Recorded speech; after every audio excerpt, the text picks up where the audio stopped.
Okay, Ricky, so we're out here looking at the alligator nests, and we're in the landscape, the amongst the lily pads. I mean, we're going through here, and I'm just holding on for dear life because I'm thinking any minute we're going to hit something, and there's nothing to hit. This airboat's amazing, and Ricky is kind enough to bring me out here and show me a different way to look at something that I feared all of my life. And as we talk, I'm hearing everything you're saying is making sense, because otherwise you would hear so many more incidents, I'll call them, and you don't. Yeah. You hear more about dog bites Right. than you do alligator bites. So I want you to say hey to me on the camera. It's good to be here. Y'all, this is the coolest thing. This is one thing I love about around the town in the South, is that when we showcase things that we do as far as the wildlife and fisheries and the alligator hunt, and eventually be hunting the deer and the dove and the quail and all those things that I grew up on. Now, I did not grow up on alligator hunting, I'm going to be honest. My daddy had a really beautiful pair of alligator boots. Mm-hmm. My mother did too. But this is a total different side that I'm learning about, and I think it's just absolutely amazing. So I want to look, this is what we're going to go through. He has like a little, I'm going to call it a road on the water. Yeah, a little path. Little path on the water out here, and it's amazing that he's done this for over 25 years. Mm-hmm. And he knows everywhere to go look for these alligators, and you can tell it's a species that, it's kind of like I love my Yorkie to death. You can tell you're very protective of their surroundings, and you're protective of just the alligator, the notions of alligator in general. Mm-hmm. So what would you say, as you're out, and you come out here a good bit because you're checking the nestings and you're getting ready for things, what is something that you would say when you're out here? It's so peaceful, but yet you're protecting. What would you say about that? Well, it's something that people in my line of work as wildlife biologists and law enforcement officers, conservation officers, it's something that is it's kind of built into you. That's why a lot of people in this line of work select this type of career. A lot of people enjoy wildlife. Some people are extremely passionate about wildlife in different ends of the spectrum. And for me, it's about trying to educate people about the truth about alligators. And because of my time that I've spent with them, dealing with them, I have grown extremely interested in them. I think they're the neatest, the toughest, most resilient animal in North America. And I absolutely enjoy the opportunity to be out here, to have this type of equipment, to get out and find these types of things that most people never will do. Mm-mm. And it's a privilege. And for me, I just want to share it. And that's why I like having opportunities like this to bring people out that can see it and promote it to the public and show them what we've learned and what we know. Is it a life changer for everybody in this world? No. But it's something that people enjoy, and sometimes just having knowledge makes you feel better. I already feel, because y'all know I lived over, you may not know this, but I lived in a condo over by the Pelican, and underneath my condo is on the water. I had some alligators that lived under there. I say lived under there. They were under there a good bit. Right. And needless to say, when we would hear them, of course I had 2 Yorkies, we would run in, and the funny thing is that they're probably more fearful of us than we are of them. Naturally they are. Yeah. And there are instances when that's not the case, and it's usually because humans have interacted in some way that causes a negative situation, like people feeding alligators.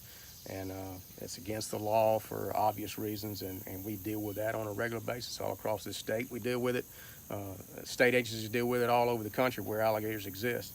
And those are the situations that create the most danger. But overall, alligators really are not dangerous. They're more fearful of you than you are of them. Gotcha. Well, we're going to move on along. We've got some fishermen over there, and we'll see you in a little bit.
Hey y'all, it's Cindy Cobb with Around the Town in the South, and I am so excited to be sitting here with one of my high school friends, Clintonian Ricky Flynt, who is with the Mississippi Wildlife Parks and Fisheries. Wildlife, Fisheries, and Parks. Thank you. I knew I was going to get that wrong because I forget about the parks. I think about the fisheries. Anyway, when I came up with this idea, I wanted to be able to showcase things of my interest, things that I've grown up learning about and listening to. And one of them is alligators. I've told stories for years about alligators, including the one that happened up here at the river. About 7 years ago, my brother and sister-in-law were out here. We're on Flag Island, and it was about 7:30 that night. It was getting dusky. We were ready to go in. My brother was not. My brother sits on the side of his boat, and he's talking. His legs are in the water. I'm over here, in the sand. We're trying to load everything up, and a baby alligator about this long strolls up between the boats and strolls up onto the sandbar. It never touched us, never tried to bite us, never did anything. And so as I'm thinking about when Ricky's telling me these stories about they're more fearful of us, they don't attack unless you've been feeding them and they're hungry, and there's things that he'll talk about with that in a few minutes. But I thought to myself as we were riding out here, that alligator didn't bother anyone.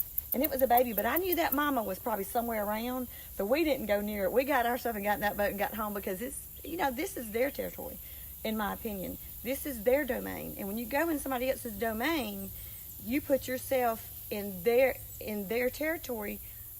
It's outside of the norm for anyone to be in their territory. So in saying that, that's just one of my alligator stories, and it was so much fun. Hey, Glenda. But I'm so excited to be sitting here. So, Ricky, I've known you for a long time, and I love watching you on Facebook. I've watched you with your, I didn't realize it's been 25 years, but I've watched you with your passions with these alligators. I've watched you with kids, and, just this last Saturday, you had something out at the Gator Archery outdoors, and you had your little alligators, and kids were petting them.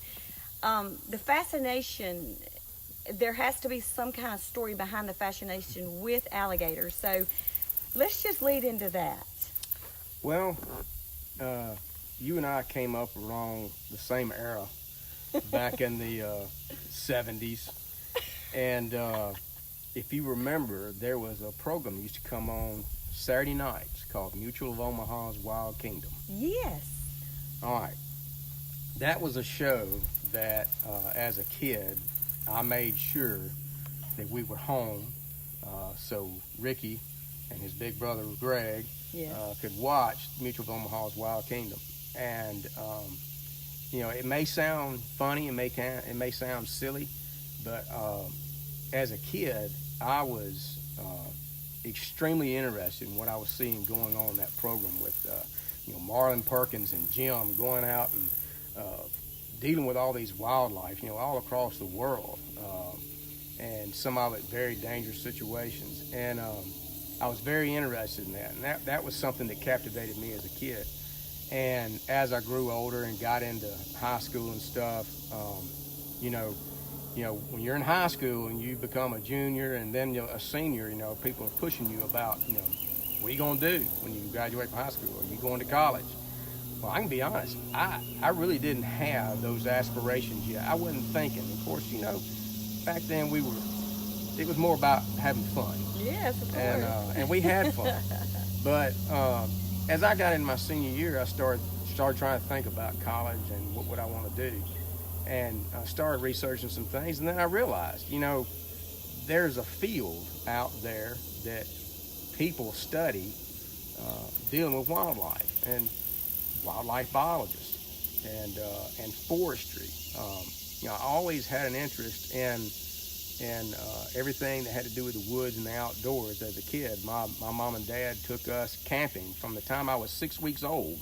We went camping every month, and always dealing with trees and the woods and streams and lakes and rivers and things. And so I had that interest. And when I found out there was actually a field that I could go into and make a career, I became interested in that. And so I pursued getting a degree from Mississippi State University in forestry and wildlife management.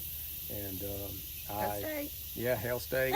um, Looking forward to this year's football season. But anyway, I graduated from Mississippi State University. I worked in a co-op program while I was there doing wild turkey research, and from that time till now, I've spent just tons and tons of hours of my time dealing with all different kinds of species, game animals, non-game animals, and it has been a tremendous career. Have I become rich and able to throw money around everywhere I want to? No, but it's been a very rewarding career, and part of that when I was hired with the Department of Wildlife, Fisheries and Parks was to also be a sworn law enforcement officer, and so I've been involved with that, and I'm very passionate about that side of it as well. That is awesome. I love to hear stories, when you're a kid, what you're passionate about, what you love. And, if you look at your life and everything that's evolved, it's brought you here 25 years later, which is, it's amazing in itself. Most people don't get to do what they want to do for 25 years. And like you say, if you're doing the passion, God has provided a very good life for you. Doesn't matter your riches are in your heart. Mm-hmm. And you can see that and hear that as he's driving me up on this airboat, which is freaking amazing, let me just say. And it's just almost, you feel the presence of God, number one, and it almost brings tears to your eyes. But then when we stop and you're telling me the stories, he's shown me a couple of the alligator nests, and we're going to talk about the alligator hunt in a few minutes. You could hear the passion and the love that he has for these alligators. This is not something that he understands, that this is a protected, he protects these species out here. He knows exactly what they're doing and where they're doing it, and as he's telling me these stories, I can hear your love. I can hear the reward that you have for what you do. Right. For us in the state, and learning more about what we need to know about, educating us as you learn more. So let's lead into that just for a few minutes. I want to talk a little bit about the alligator hunt. Not only does Mississippi have it, I know Alabama has it. One of my good friend's son, Brad, got the tag, and he got him a couple of pretty good alligators over the last couple of years. And I want to talk about the process of why we have the hunt. How do you get a tag to be able to participate in the hunt? Mm-hmm.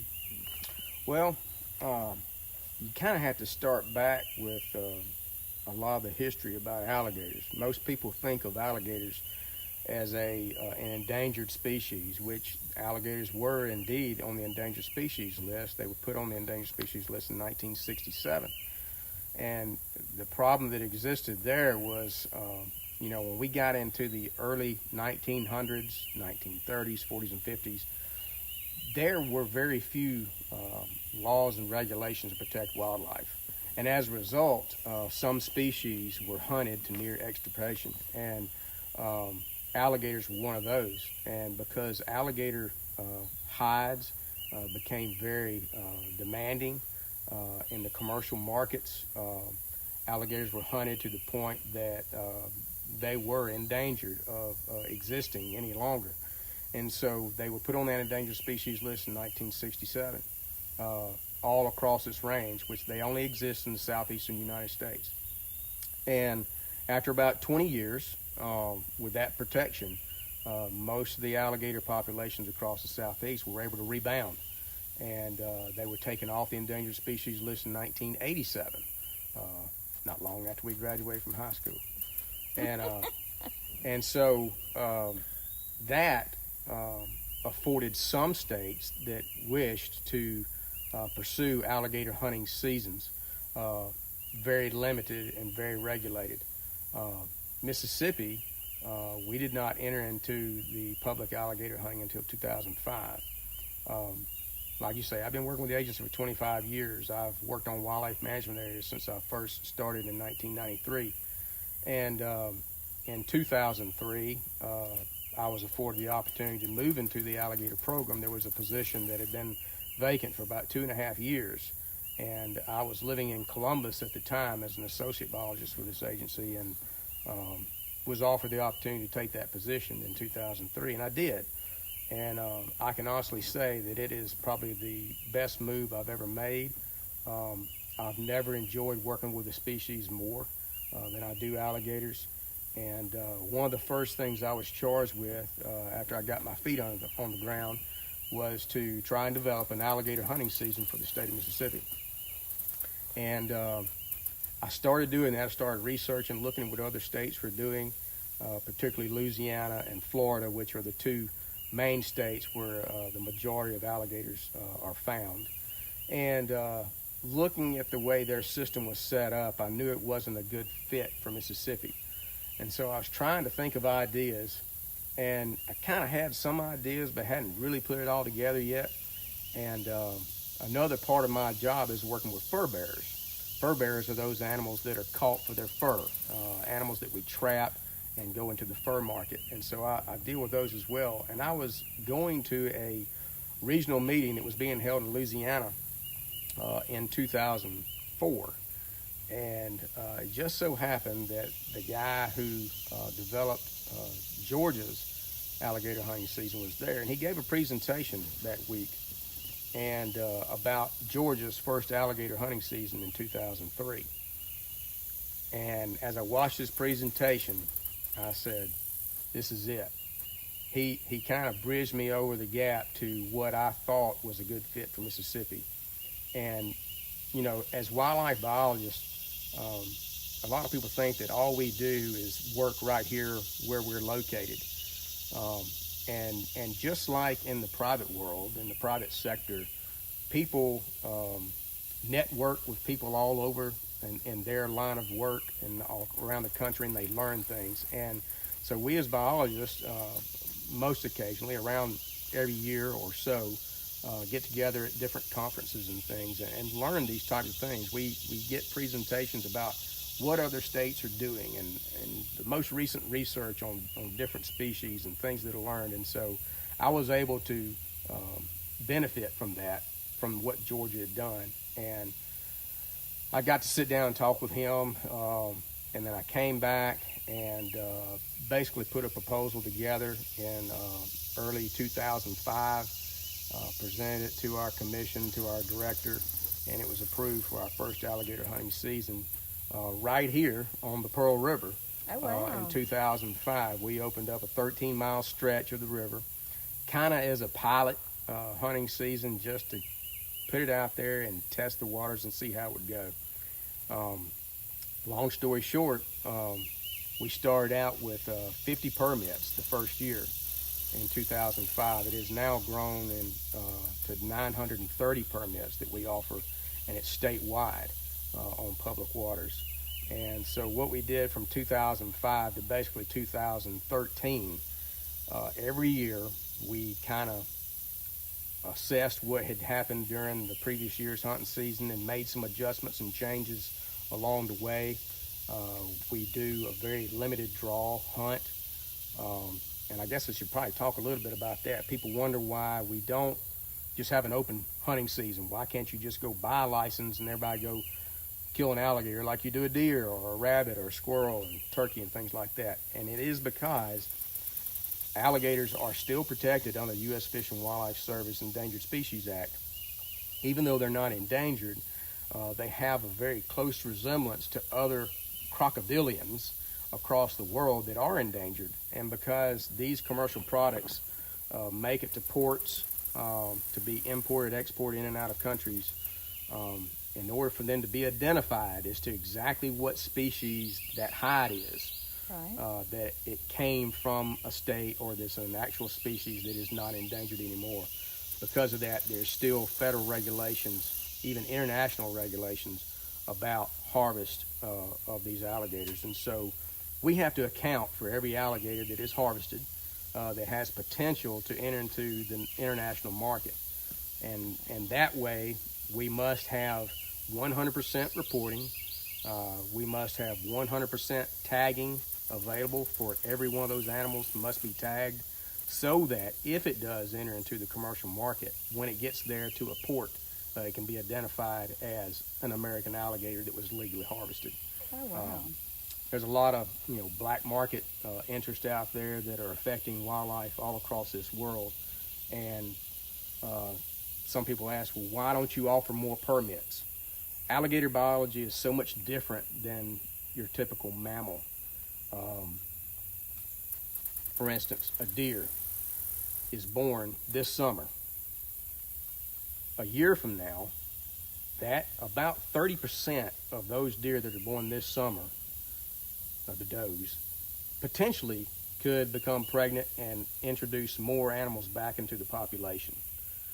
Most mammals can do that within a year to 16 months of age. With alligators, it's much different. Alligators are not sexually mature for probably anywhere from 9 to 15 years. Wow. And as I was showing you out here today with these alligator nests, only about 10% of the alligators that successfully hatch from these nests will ever make it to adulthood. And the vast majority of these nests, probably 40 to 50% of these nests, do not produce every year. So the biology is much different. And so we have to be very careful. And we as a conservation agency have decided to err on the side of conservation rather than getting back into a situation like we were in the 1940s, 50s, and 60s where alligators were becoming endangered because they were being overhunted. We want to provide an opportunity for people to safely go out and have a sport hunt for a species that's available out there on a limited basis. And so that's the premise of the alligator hunting season, is that we have a population that has rebounded to the point that it can withstand some limited regulated harvest. And the whole process is built in place so that everything's documented and everything can be legally done to satisfy all these agreements that are international. Listening to everything that you're saying, there's so much red tape that we don't understand. And some people look from the outside in wondering all these questions. And I love when I'm doing these vlogs, I get educated. And we need to be educated in things like this, especially if it's our world. So in saying that, when is the season for the alligator hunt? Okay. The actual alligator season, like this year, will start a week from Friday. Oh, wow. Just a little more than a week away. September 7th. Yep, a week and a day, actually. So August 31st, the alligator hunting season will open here in Mississippi on all the public waterways in the state. The season is set up to open every last Friday in August. So that's always the opening day, the last Friday in August. 31st. And it goes for 10 days. We have a process where people can go online during the first week of June to our agency's website and basically buy an application. It costs you about $2.35. And that basically pays for the electronic processing. And people can select which zone of the state they wish to hunt and put an application in. Then in the middle of June, the agency has a outside agency that does a drawing for us, and they give us the results of the drawing, who those winners are, and then they send out an email to each of those winners, and it lets them know that they've been drawn for a hunt, and they have 48 hours to purchase their permit. If they do not purchase their permit within those 48 hours, then that permit is retained over for a second drawing. There's 930 permits allowed statewide within those 7 different zones in the state. Right. Some zones offer, like this here zone, the Pearl River Ross Barnett zone, we offer 80 permits.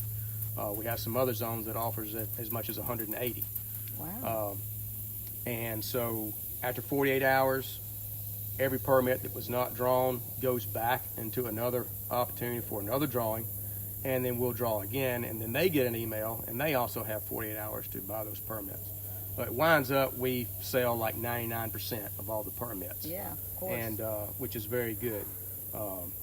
Those permits cost $225 basically for each person that buys those. And then they, in turn, are allowed to bring as many people as they wish that their boat will safely carry. And come along with them and go hunt. So that was my next question. How many, I may get a permit and I may have my boat. So, and I've watched swamp people. So I You use that word. I hate swamp people. Well, I mean, I've watched them hunt and get them in the boat, and they usually have 2 to 3 in the boat. and that's usually it looks to me like it'd be a comfortable amount Mm-hmm. to help with alligator. I don't know. I mean, I don't think I could do it. Just fear that the bullet when it went through there would pop and ricochet me. I have all these visions of things that could happen. So in saying that, in the boat they can fit as many as they can legally or comfortably. Well, no, and first let's say this: everything that you see on Swamp People, do not equate it to what is legal to do in the state of Mississippi, because it is not. And you will go to jail. Yeah, Telling you right now. we have a unique set of laws and regulations that are not typically depicted in Swamp People. And that is a TV show, y'all. So just understand that too. It is. Yeah, so everyone that gets a permit, they're allowed to harvest 2 alligators. They have to be at least 4 feet long, and only one of those can exceed 7 feet. And so what that does is it distributes the harvest of alligators. That about half of them are juvenile alligators and about half of them are adult breeding age alligators. So it puts less pressure on those larger adult alligators, another part of conservation. The hunting party basically is limited by the vessel that they're in and what the legal capacity of that boat is. Gotcha. Boats have a capacity plate on it that says, you can take 4 people, gear and motor and all that kind of stuff. And so on average, the hunting parties will be about 3 to 4 people in those hunting parties. Get all the Jesus. So his mouth All is right, taped. y'all, we are out here and we're still here and I'm still learning, and y'all know that this is a big deal for me to touch this alligator, but I'm going to. And this is the alligator that was at Gator Archery. Yeah, Archery. Last weekend he had the kids, so I'm gonna. You want me to hold the camera? No, I want you to I think hold they the need to see your alligator. face. Let me have that. Oh my gosh, are you sure? Here we go. Okay. You want me to hold it? Well, you can hold it. No, I just want to touch it. Like, oh my God, it's beautiful. Is it scared of me? Probably. Oh, it's beautiful. Will it like flap me with its tail? It might. Oh, Jesus. Hey, Don, do you have a name for him? No. Can I name him? You can, but it won't do no good. Hey, CC. What's up, my CC? Is this a baby girl? I don't know if this one's a boy or girl. Oh my God, how big will it get? This one is probably a 3-year-old. When they're born, they're about 8 or 9 inches long, and they'll grow about 5 to 6 inches a year. If it hit me with that years. tail, would it hurt? It hurt a little bit, yeah. Okay, I'm just asking, baby. Don't hit me. You're beautiful. This is just beautiful. Thank you so much. I mean, this is an experience that I don't think I would have ever had. So I'll give you the camera. Okay. And we're going to turn these little fellas back loose. Oh, awesome. So, this is, he's got 2.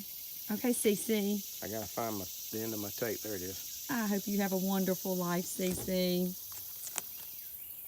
Oh my gosh. This is a baby one. Hold. Hey, darling. Oh, he gets to open that mouth. So do you keep him taped up the entire time that just we're riding? No, I did it just for the... right. So So there he goes, back into his Turn back habitat. Oh my gosh, how awesome. Look how beautiful. Oh, that's awesome. Okay, so where will he go? he'll stay right here, and this is, as you can tell, this is some really good habitat. Lots of vegetation and It's beautiful. lots of prey items in here, small fish and frogs and crayfish. Oh, and that's snails. an even smaller one. Yeah, and this one's a little smaller. This is probably a 2-year-old. Oh man, it's so pretty. Bye, little man. That's amazing.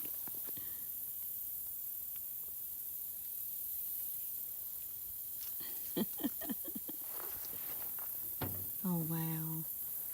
Oh, there he goes. Look.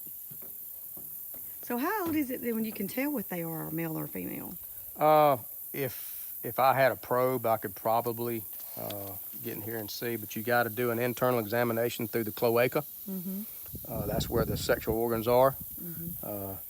And if you could find the little male part, then you'd know he's a male. Know. Yeah. Yeah. Well, that's amazing. Bye, baby. No, it's got to be some sort of danger a little bit if you don't know what you're doing. Yeah, and really and truly, and I tell everyone this, the most dangerous aspect of the alligator hunt is the people in a boat at night navigating up and down these waterways in the dark. That's the most dangerous aspect of it. Gotcha. Is the boating safety. It's way more dangerous than the aspect of actually handling the alligators, and the way that we regulate it and the way that they're allowed to harvest the alligator is much safe. And you were talking about the regulations and all that.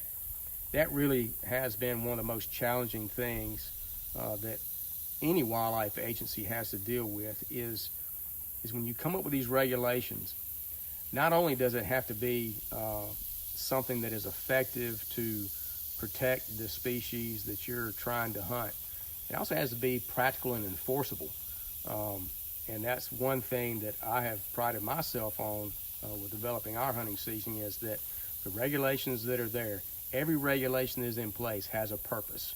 It is not there just to make it difficult or challenging for someone to follow the rules. It's there for a purpose. Most of it has to do with safety, and it also has to do with making sure that people aren't enticed to do something that is illegal. Right. So it's a very neat thing. It is heavily involved. There's a lot of information to learn. That's why we have the training class that people can come to. It's about a 4-hour class. We teach them everything from basic biology of alligators, history of alligators, to all the processes, the legal equipment that can be used, how to harvest the alligator. We even teach them how to skin it, how to process the alligator. Wow. And report it and everything else. And then, of course, they always have ample opportunity to ask questions. Well, that's amazing, and the whole hunt and everything that, I mean, you've gone to great lengths to prepare for everything, just about it. There's always something that may come up, but if you get the tag, I wish you well. I hope you get the biggest alligator out here. I've absolutely loved learning, and I learned so much more than just this on camera, because as we're traveling through here, we have to stop because I wanted to look cute today. I cut my brother's shirt up, and because I couldn't find my hunting clothes, they're in storage right now. And ladies, back in the day, women couldn't do these things. It was a men thing. Now you ladies get to hunt and do all these things. So just know that there's great apparel out there for you. And somebody just commented on my shirt. I always cut my shirts up, so thank you for that. Speaking of the ladies, let me say, that is one of the neatest things about this alligator hunt is when people think of hunting, it's one of those things you have to go out, you have to be extremely quiet, you have to be extremely still, and you got to smell right or contain your body smells and odors and things like that, or you can't be successful. Alligator hunting is not that way. Yeah, there's a certain amount of quietness that has to be, and all that kind of stuff, and movements, but alligator hunting for the most part is a group effort. It's very much a social event for these people. It's a family event for many people. Wow. I know of some hunting parties that have 3 generations of the family hunting together at one time, and that has been one of the most rewarding parts of the alligator season development, is going out and watching these people enjoy things and hearing kids in the boat talking about how exciting it was. And sometimes it's not the alligator, it's the wildlife that they saw while they were out here at night, things they've never seen before. Just the experience. And women, children, young and old alike, black, white, it doesn't matter. We have people across all spectrums involved in alligator hunting. Well, that's awesome, and like I said, I was raised where we didn't go into the woods, and that was a man thing, and the man deer camp thing, and I know that's changed in the last 15 to 20 years. And saying that, I want to thank you for educating me, and I know you're going to probably do the rest as we scoot on and we're looking. Thank you for your time. Absolutely. I wanted everybody to see that are our viewers and what we do in the South and why we do what we do in the South, because people wonder, why do they have an alligator hunt? How do you get the tag? All those questions that I have, I'm not the only one. So I'm going to transition. We have just a few minutes left. I'm going to transition into, I know this is your passion and your love, and I know this is pretty much 99% of your life as far as your career always is. But I watch you on Facebook. I watch you cook, and I watch your travel. I watch the love that you have for your family, your wife, your kids, and all those things. If there's one thing that we don't know about Ricky Flynt, what would it be? Well, um, you know, for people who are close to me and know me well, probably think of me as being a little bit intense, maybe maybe a little crusty around the edges, a little too serious sometimes. But I'm also, at the same time, always having fun. Um, but the people who are closest to me also know that I'm a very compassionate person, and something that I have had the opportunity to do through this career a lot of times has been working with kids.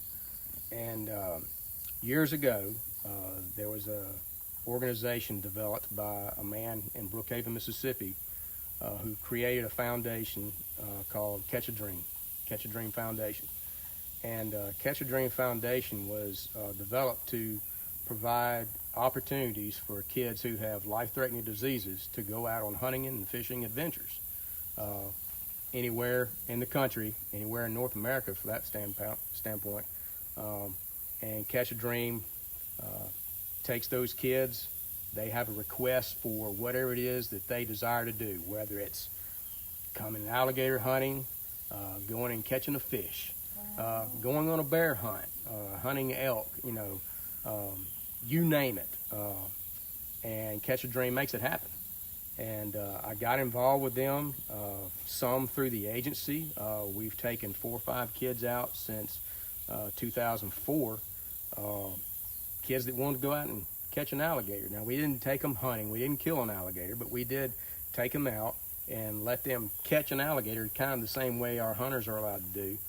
Brought the alligator on board, secured the alligator, let them get pictures with it. We tagged it. We got biological measurements on it, and we allowed that kid to turn that alligator back loose. And that alligator goes into our database as so-and-so's alligator, named the child.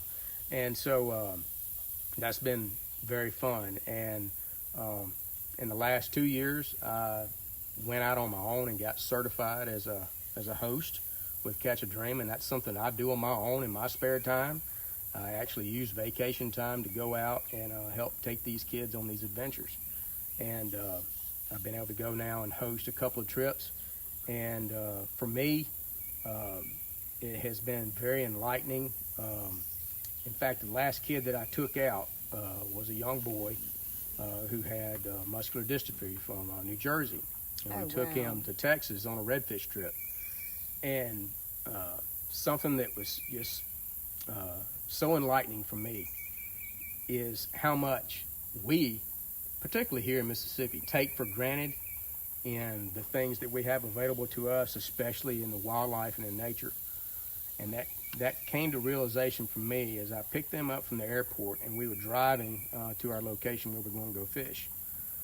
I heard this young boy who's about 12 years old, 13, and he was just amazed, and he was saying, Mom, look at the grass.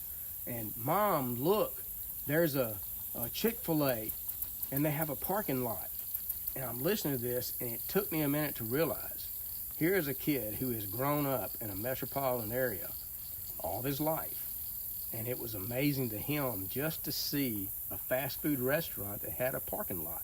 Right. It was amazing to him to be able to look out across an area, broad expanses of grass, woods, and things like that.